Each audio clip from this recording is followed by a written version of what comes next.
कहानी तीसरा दरवाजा। एक सुनसान हवेली। रात के 1:30 बजे वर्षा के बीच अयान, एक 17 साल का लड़का, उस हवेली के सामने खड़ा था जहां लोग कहते थे 3 दरवाजे हैं, पहले 2 सच में खुलते हैं, तीसरा बस किस्सों में। लेकिन अयान के लिए यह किस्सा नहीं, उसकी मां की आखिरी बात थी। मां जो सालों पहले लापता हो गई थी। आखिरी बार उन्होंने कहा था, अगर कभी खो जाओ तो तीसरे दरवाजे हवेली के भीतर। अयान 2 दरवाजों के सामने खड़ा था। पहला टूटा, जंग लगा, दूसरा चमकता हुआ, जैसे हर कोई यहीं से गया हो। तीसरा दरवाजा नहीं था, या शायद था लेकिन दिखता नहीं था। अयान ने दीवार पर हाथ फेरा और तभी एक हल्की सी धड़कन महसूस हुई। एक दरवाजा सांस लेता हुआ।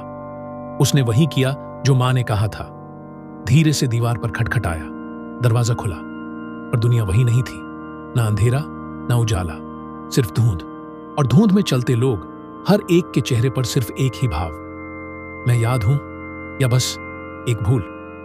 वहां मां खड़ी थी, लेकिन उनकी आंखों में आंसू नहीं, खालीपन था। अयान दौड़ा, मां आप जिंदा हैं। उन्होंने सिर्फ यही कहा, मैं वही हूं जहां हर अधूरी बात जाती है, तीसरे दरवाजे के उस पार।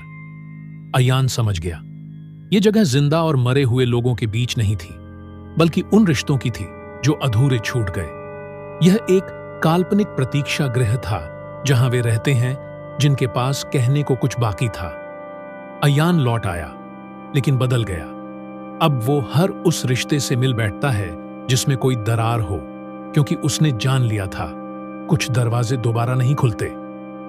हर रिश्ता एक दरवाजा है, 2 खुलते हैं सामने से, पर एक दरवाजा ऐसा भी होता है जो सिर्फ तब खुलता है जब बहुत देर हो चुकी होती है।